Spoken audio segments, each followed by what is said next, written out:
বাংলাদেশের রোহিঙ্গা সংকট মোকাবেলায় আবারও সহায়তার হাত বাড়ালো জাপান। কক্সবাজার ও ভাসানচরে অবস্থানরত রোহিঙ্গা ও আশ্রয়দাতা জনগোষ্ঠীর জীবনমান উন্নয়নে আন্তর্জাতিক অভিবাসন সংস্থা IOM-কে $3.5 মিলিয়ন দিবে জাপান। রোববার জাপানের রাষ্ট্রদূত সাইদা শিনিচি ও IOM Bangladesh chief of mission Lance Bonneau এই অর্থ সহায়তার চুক্তি স্বাক্ষর করেন। এই প্রকল্পের আওতায় প্রায় 5 লাখ রোহিঙ্গা ও স্থানীয় মানুষ উপকৃত হবেন। সহায়তার মূল খাতগুলো হলো সাইট ম্যানেজমেন্ট ও ডেভেলপমেন্ট, সুরক্ষা ও সহায়তা সেবা, LPG সরবরাহ, পানি, পয় নিষ্কাশন ও স্বাস্থ্যবিধি।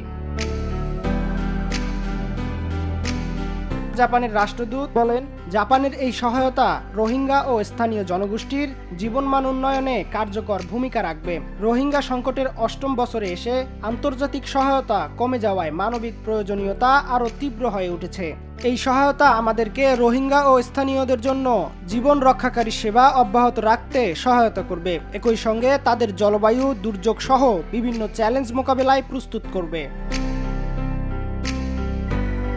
2017 সালের আগস্ট থেকে রোহিঙ্গা সংকট শুরুর পর থেকে জাপান প্রায় $250 মিলিয়ন সহায়তা দিয়েছে IOM সহ জাতিসংঘ সংস্থা ও NGO-গুলোকে। আন্তর্জাতিক সহায়তা অব্যাহত থাকলে রোহিঙ্গা জনগোষ্ঠী ও স্থানীয়দের জীবনমান উন্নয়ন এবং টেকসই সমাধানের পথে বাংলাদেশ আরও এক ধাপ এগিয়ে যাবে।